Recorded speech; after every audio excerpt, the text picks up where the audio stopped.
Have you ever listened to your favorite pop song and noticed how there's all these little bits of music magic that fly around the song and they capture your attention almost like mind control?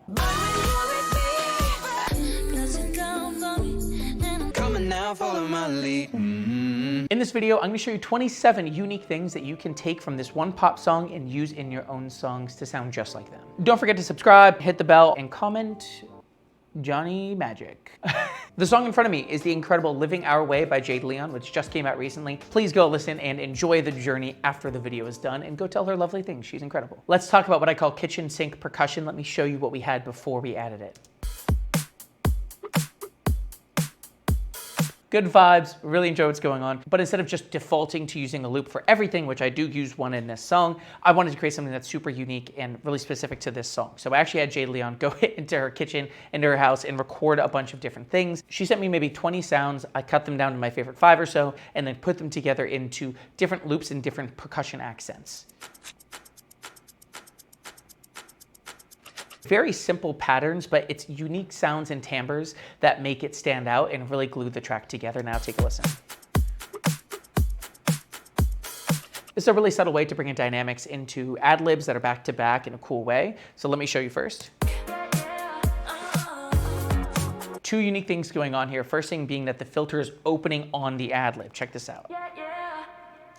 Which really adds a sense of growth to it that you don't typically get with a normal ad-lib. And then the next part being that the following lick is not just a single ad-lib, but we doubled it and hard panned it out. So you're gonna need headphones for this, but here's the second one now.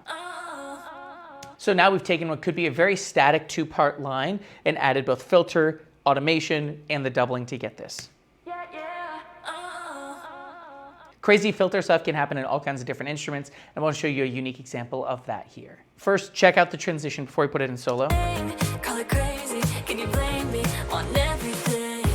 I don't care. So what I feel as a producer is I really want the song to open up and brighten and kind of feel like that party explosion. Ha! So taking that guitar part,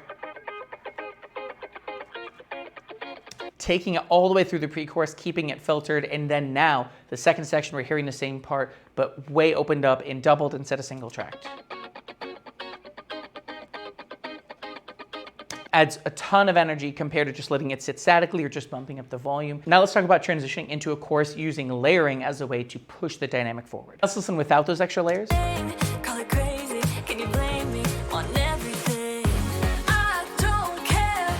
Still a very well arranged thing, but it doesn't have quite the oomph as adding in some additional things to push the energy almost as a form of a fill, like a guitar fill or a drum fill or things like that is a very common way to replace that in like the pop vocabulary. So first thing is I already added the 4 doubles here, add to the line before the chorus. Call it crazy. Can you blame me on everything? So we've already bumped up the energy there, but I took it a step further and also added in the high octave. Can you blame me on everything? So instead of having this transition rely on an instrumentation, massive change or a lick, it's now just using that vocal layering as a way to elevate the section change. All I ever wanted So was check to this out. dance and sing. Call it crazy. Can you blame me on everything?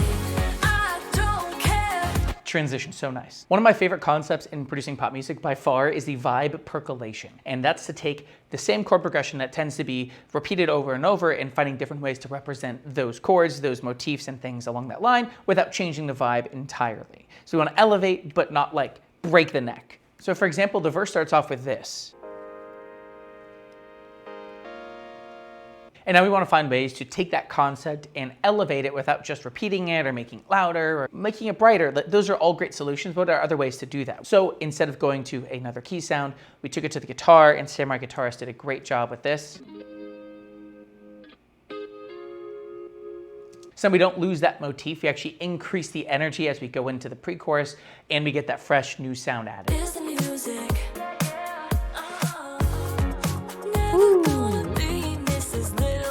Now, what I want to say for this is to say that, like, it's the one thing that the big producers don't want you to know, but I don't want to say that. But I do want to share with you a way to approach vaulting a section forward that doesn't involve anything entirely massive, but it is really intriguing to listen to. Because take a listen to this Oliver shaker loop that I used.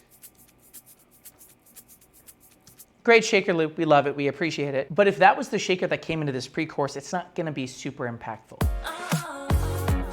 Never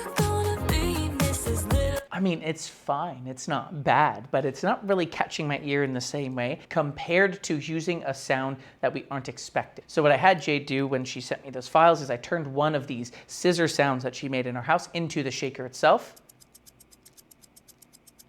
So now our elevation into the pre-chorus has this unique character that we don't expect to fill that role. So what sounds might you have in your song that you could kind of flip on its head and use an unconventional bass starting sound for and transform into what you want? So much more catchy. It really tickles the ear in a really nice way. Something that massive pop songs are masters of doing is taking a familiar motif and bring it to you earlier in a way that you don't realize is happening until you're hearing it later. So let me show you one of my favorite ways to do that. And it's kind of backwards, but let me walk you through it. So typically it's one of the last things that I do is I'm gonna go ahead and look at a later section in a song. Maybe we'll say a bridge like this.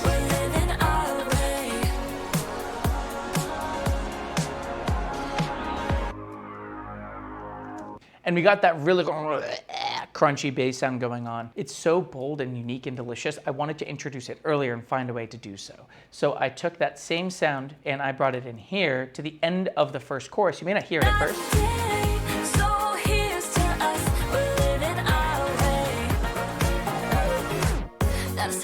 And I'm adding it in a subtle way that, again, you may not realize until you hear that sound later, but it feels a little more glued in because we have kind of tickled the ear with it beforehand. Let's talk about creating something new off of something that already exists in a unique way that is fun. So we have this synth right here. Very rich, kind of that nice warm tail out at the end from Austin Hull's Make Pop Music. Incredible guy, incredible people. And so instead of going for a completely new sound, I wanted to take that sound and create something totally different with it and create new parts from it. So let me show you those now, and then I'll show you how I did them.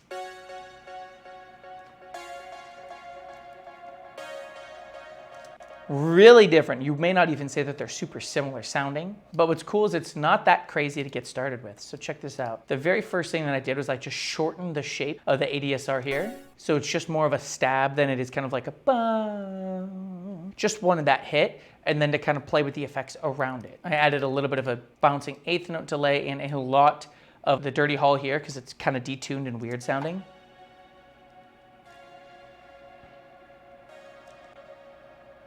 And now we have an entirely new part that we can add into the song.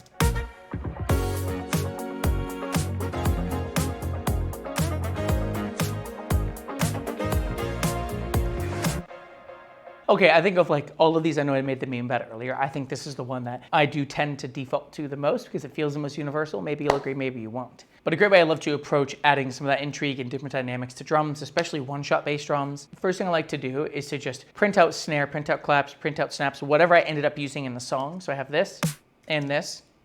So I'll take those and print them out and just add a bit of a random standard reverb and go ahead and reverse that and shorten it. Now we've got a little lead in into a downbeat, into different snare hits or clap hits, and we can have multiple of these kind of scattered throughout the song, and I just kind of hold them on hand and then pop them in wherever I need them. So we have opportunities to create new dynamics that wouldn't exist otherwise. And then a different sound with the clap. So we're getting that variation. We're not overusing one sound. We get to pull from all the different things in the song, reverse all of them, and then pick and choose what we want to use. Next up, let's talk about a cool way to add transition excitement coming out of a section or going into a cool section that needs a little bit of sauce. Commonly, I'll do this with like a flanger or really intense filtering like I'm doing here. So let me just show you it really quick so you get an idea.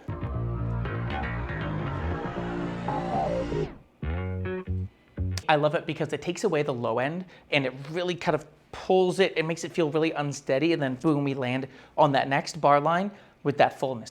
It's like, okay, now we're feeling grounded, and then kind of get flipped on our head, back home, and we haven't really missed a beat as far as like the groove or the downbeat. Just a quick lift, and then boom, we're grounded. Let's keep going with the song. One of my favorite ways to play with a vocal in a really dense pop mix is to use a flanger and automate the heck out of it. Go crazy. And I want to show you what that sounds like.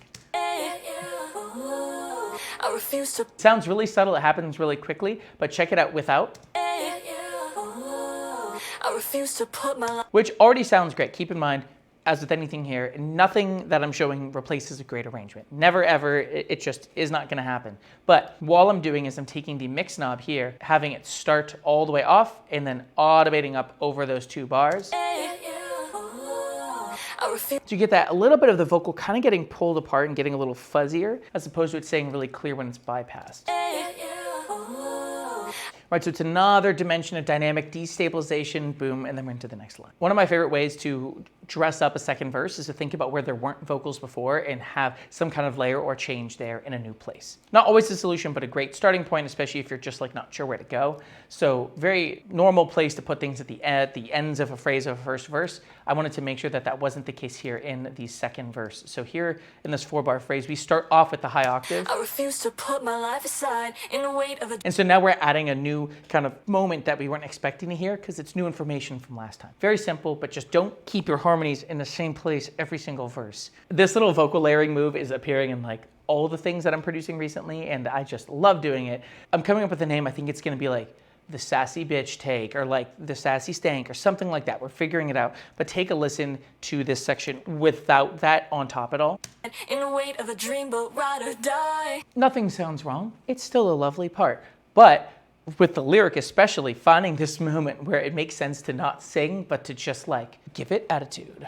In the weight of a dreamboat, ride or die. It adds so much attitude to the line. I really, really love it, and I encourage that you try this in a line that feels appropriate for you too. You cannot get lazy about your second verse in pre-chorus. Don't you dare, I will not allow it, okay? So how are we gonna make sure that we have energy going into the second pre-chorus? Well, what I love to do, especially when I'm working with session musicians, which I had 4 session musicians on this track, I'm always gonna ask for more than I need so I can stitch and play with and add things in. And that's what I did with this very simple guitar part here in the second pre-chorus. Check this out. And I added that in just from the second pre-chorus onward. So now we have a piece of new information that we've never heard coming in about halfway into the song. We're not relying on just the lyric. We're not relying on harmony stacking, but we're adding in new parts to the arrangement that can be incredibly simple and really impactful to add new bounce compared to the first time we heard it. So check out our first pre-chorus. And now check out our second one.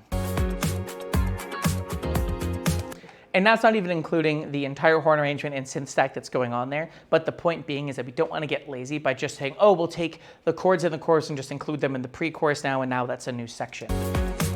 Like, that's a fine starting point, but we do need something new in the arrangement to really push it. So remember what we did with that bass in the bridge, where we had a cool thing going on and then we brought it back earlier. Well, we can also do that, of course, with any element in a song, and I love doing that with crucial, impactful melodic moments that we can fragment out and pull back earlier. So listen to this little melody fragment at the end of the bridge.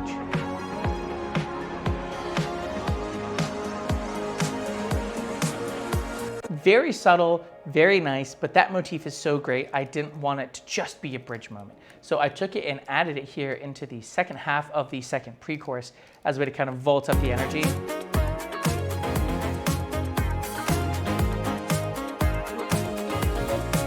A little more simplified, but again, now our ear's gonna have that hook in its head, and it's gonna work out well. Now let's go even further with the entrance to the bridge melody here.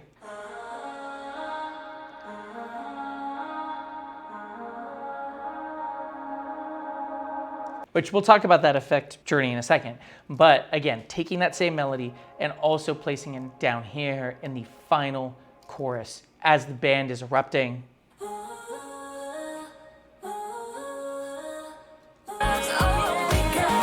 It's tucked in, but there's just enough movement where you can hear it tickle the ear.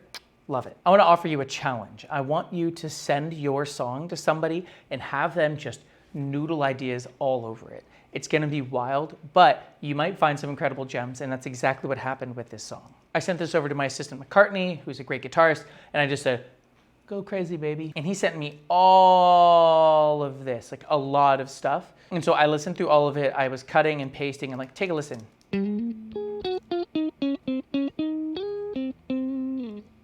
Cool little moments, a lot of it I'm like, I don't know, but again, I just said noodle, go crazy. And what I did is I looked through my favorite moments, curated it down, and then mix it into the track, and that's how we end up with one of my favorite fill moments in the entire song, which is this.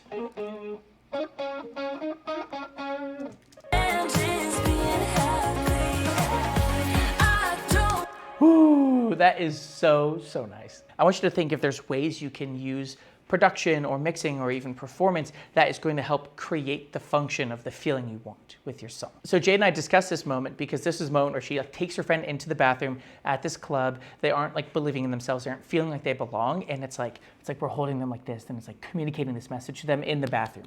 And it's like, hey, like I need to shake this into you. So how do we kind of sonically transition into that and kind of honor the story that we're crafting with the music here? Because we had this great idea melodically, and we didn't quite know what to do with it.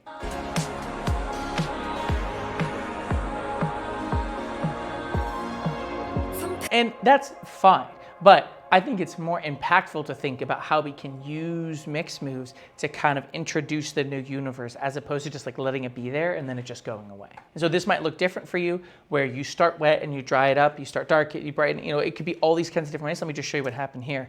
Because all I did was I took a basic filter, low pass, and we're just shaving that away to darken, and at the same time, this reverb is pulling up on the mix knob in the back half here. So it's into the universe, like it goes right there. Very simple moves, but hugely impactful to the music and the way it transitions into itself. Now, if you want to make a cool, sparkly glitter moment with some kind of a melodic fill, you're probably gonna want more delay and reverb than you think. And something I recommend you put on maybe before you start playing with ideas, because listen to this. That's awful. Listen to that again. I am uninspired. I'm leaving the club. But even going into playing this stuff, I've already got the reverb, the delay, on 50%, and then I've already got the reverb up 70%. So now listen to how entirely different this is. Not even close to the same thing. It's gorgeous, it's inspiring, and it makes me want to create with it. So very much keep in mind as you make these fills, how can I use effects to kind of emphasize or create the feeling I want to create. When I think about producing a bridge, I'm thinking about how can I create kind of counterpoint sonically that then brings me back home, and I kind of like, oh, we're back here, yes! That's something I don't hear a lot when I in a lot of bridges that I get sent, so this is something I do to kind of create that myself. So listen to this without the snare fill that I added.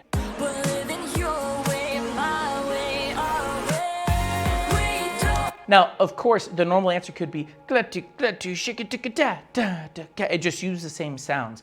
But again, it's all about pulling away from what we want and then kind of like bringing it back home. So that counterpoint is just so delicious. So I took a very trappy snare here and just created this nice, very simple fill with the pitch coming down, which is the exact opposite of this snare sound. That's pretty like solid and kind of more chunky with the clap. Very focused as opposed to this. But hearing that makes you excited to hear the same sounds again.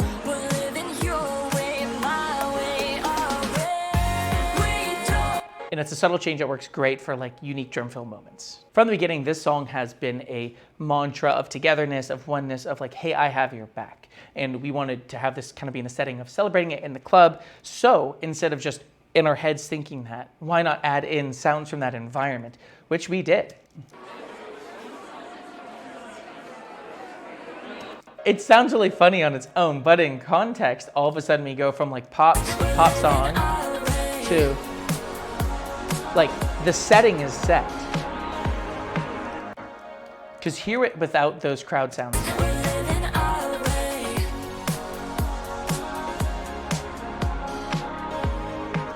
Again, it sounds fine, but it's the fact that we've created context that really just adds a new dimension and enhances the story. Have you ever tried having a moment in your song where everybody is playing the same part for just like a moment in time? If you haven't, I challenge you to try it because it's pretty dang cool, and check out this example.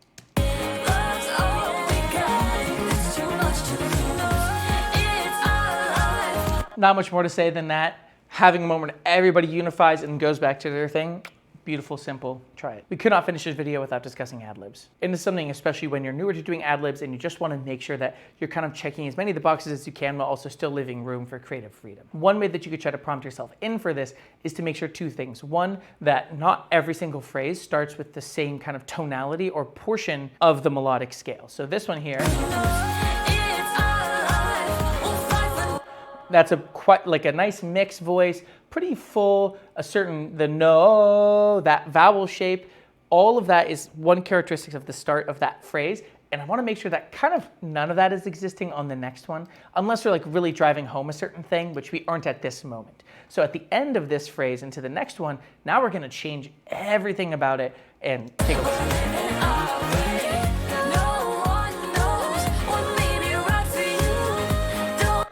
Right now we are heady, we are light, we are airy. Ta-ta! Just really bright, breathy, completely away from the other phrase of ad-libs, and it keeps it really dynamic and interesting. Again, if you're experienced with it, then you go with what you feel, but especially when people are really learning to get comfortable with it, these are things that I keep in mind and try to help communicate to them to help them get off to a good start. The moment that we have an incredible hook, we want to make sure that it is impossible to forget. We can't leave them with anything else but that at the end of the song. And we could have just ended on this moment here. That would have still been a good ending to the song. But to me, great pop songs make it impossible to forget, and we'll go that extra mile to make sure that you do. So as I scroll through this huge session here, I'm going to show you what we did here. It took the same melody, exact same as our ending bit there, and we just repeated it on this synth and gave it a nice, I believe, Teenage Girls Katy Perry ending.